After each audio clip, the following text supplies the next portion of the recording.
So I wanted to start off this update by apologizing to myself for not uploading before I left.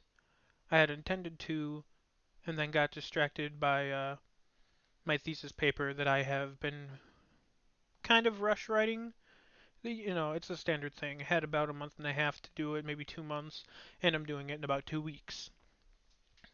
But I took a 4 day vacation to go see my girlfriend. She goes to college kind of far away, so it's a bit of a drive, and I usually stay there a couple days. And it was nice. It just kind of gave me time to reflect on the value of my relationship with her. Because, not to go into too many details, but I've had been in horrible relationships in the past, both because of my own insecurities and faults as well as others. There's two sides to every story, and I'm not going to argue to say I am certainly to blame for some of the, if not most of the grievances. But with this relationship, I feel like even though at times I do want to shut down and not talk, like I can talk openly with her. And I can be my bipolar self and not have to worry about feeling stupid, feeling embarrassed. That's not to say I don't feel that at all. I still do quite often, but I feel like I can be around her and it's not going to impact the way she views me, she pictures me. I very much value her opinion of me and what she thinks of me. And she she's been my rock in many of the hard times I've had with my bipolar. And it's something I'm kind of not used to in relationships. Mostly because I myself wouldn't actively seek out my significant other for help because I feel like I'd be such a burden with my mental illness. It's not easy being with somebody who's bipolar. Trust me, I lived with two, possibly three, people who were bipolar. It's not easy. We have our days where we just lay in bed and sleep for 16, 18 hours, sometimes for days in a row, and just can't find the energy to do anything. And other days, your mind is so scattered and running that you can't focus on one thing for too long, and sometimes the most simplest of questions will infuriate you for no reason at all. And while I haven't had too many of those extreme moments, I've still had those moments, and she's been there. Even if she doesn't understand what's going on or if she isn't sure how to help, just knowing that she is there for me and that I can talk to her, it's strange almost how comforting I find that to have emotional support like that. I think is invaluable. Now, certainly, I would say if you're bipolar, to try to do the best to focus on yourself before getting into a relationship because you will make a lot of mistakes and you could ruin a lot of other people's, I wouldn't say ruin their lives, but you could leave a bad impression on a lot of people if you date before you are able to somewhat manage your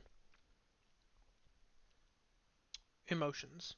Sorry if you hear me like chewing it all. I have this hard candy in my mouth and it's already melted down to like the center and my mouth is watering like crazy. I'm also drinking water.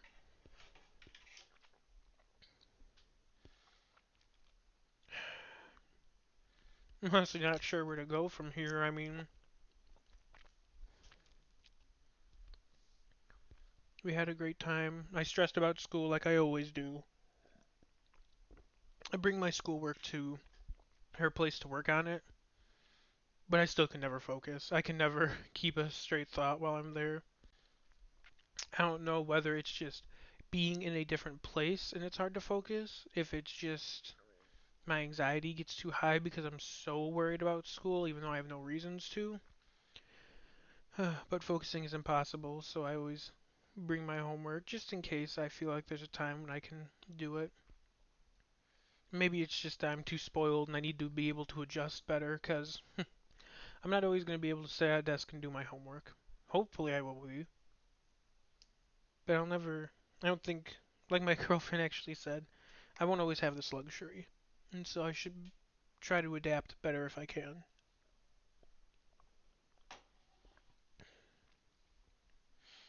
But we're hitting the home stretch now, the last 2 or 3 weeks of this semester. Uh, Saturday this week is when my thesis paper is due. I have some English homework that is due, and I have to start studying or finding reputable websites for an argumentative piece that I have no idea what I want to argue about. It's one of those weird things that when I was in school, in high school at least, that whenever I was given an assignment, I was mad because it wasn't open ended enough to me, you know? I didn't have the freedoms I wanted to choose what I wanted to talk about. And now that I'm in college and I have that, I get upset because I want a more focused, you know, topic. Like, just give me a topic and I'll argue it. Excuse me. But, yeah. So I'm trying to figure out what the heck I want to argue about because I am not that much of an argumentative person. Sometimes, if I'm really passionate about something, I will argue about it, but very rarely will I ever. I don't enjoy conflict, especially as someone who's bipolar and I know can get very easily angry and lose their temper quite quickly. Trying to argue with someone is almost impossible because it will immediately resort to name calling and all sorts of childish antics, despite my best attempts to not stoop to that level. So that's my argumentative piece. I don't know what I'm gonna do. Just spitballing off the top of my head, I guess, could be the benefits of, I don't know, some benefit of some drug compared to the negatives of it. The issue is that I need websites to support it. Because otherwise, I would argue something a bit more juvenile, I guess. Like, everybody should watch an anime once, or, video games. I guess video games don't cause violence is one you could still do, even though I think it's not really much of an argument point anymore. But maybe that's me. Maybe it is still a big argument point for some people, and that's the topic I should choose. Who knows? I'm not sure. I feel good. Better than I normally do.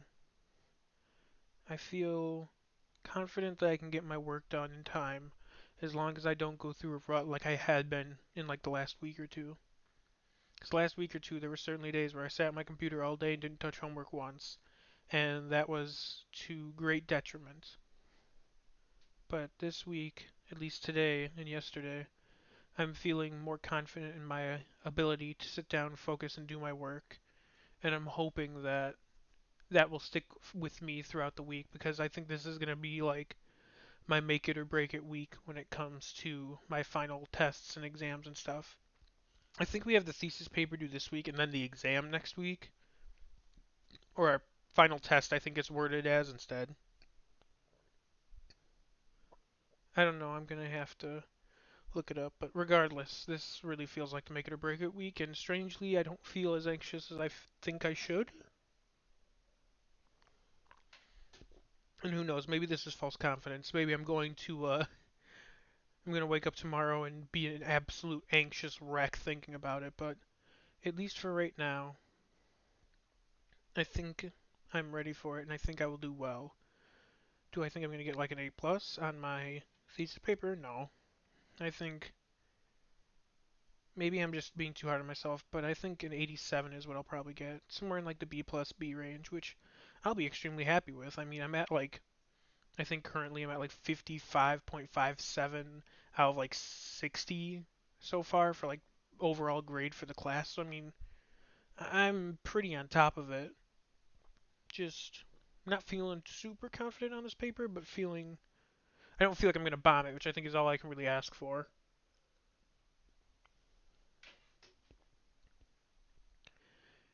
My girlfriend and I, sorry to jump back and forth here, but I just reminded myself we were talking about Christmas because that's coming up as well, and whether I would spend it at her place or if I wanted her to come here.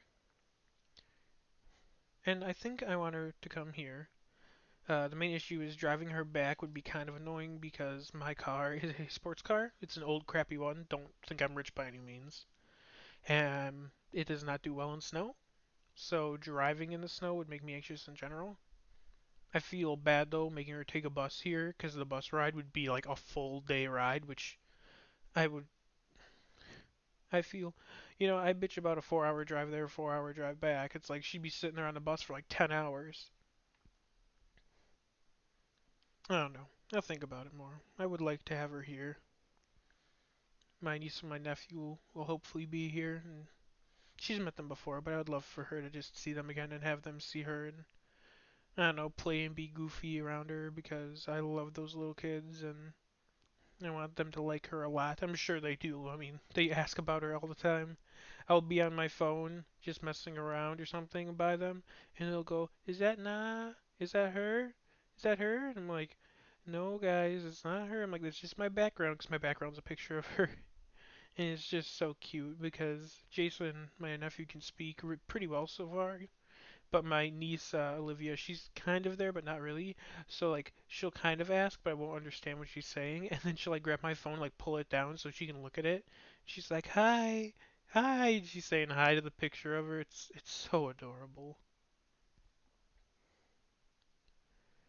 Not as much to talk about as I thought I would have, but maybe it's just 'cause I'm in a good mood and I just got home and I'm still a little bit frazzled. Still gotta put a bunch of stuff away and get a bunch of stuff together. But yeah, I mean, there you go. There's what happened and why I'm late on my own upload like a dingus. To the future me that is now watching this to the end, hopefully, instead of skipping out like I probably would, probably will.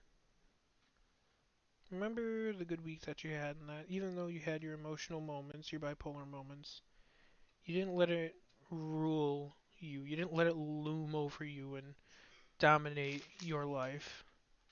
Because that's the way you should try to handle it, you know? Yes, bad things happen. Yes, bad moods happen, but they don't have to be everything. You don't think you can fight through them, and sometimes you feel like you just have to weather through. And sometimes you do, but don't just quickly give in to, I guess, don't give in, don't not try. There you go, double negative. Always give yourself a chance to fight through it, because you'd be surprised at how, not how easy it is, but how well you can do, how good you can be, how good you can be at fighting through these things. You always underestimate yourself, and it's a shame because you have so much potential, and all you have to do is have a little bit more confidence in yourself. Don't be late on your upload next week. Probably do it on a Monday so in that way you can slowly go back to weekend uploads like you were hoping to do in the first place. That way, like, once you're done with your Saturday tests and such, you can talk about those and how you felt like those had gone. But that's all I got. See you next time.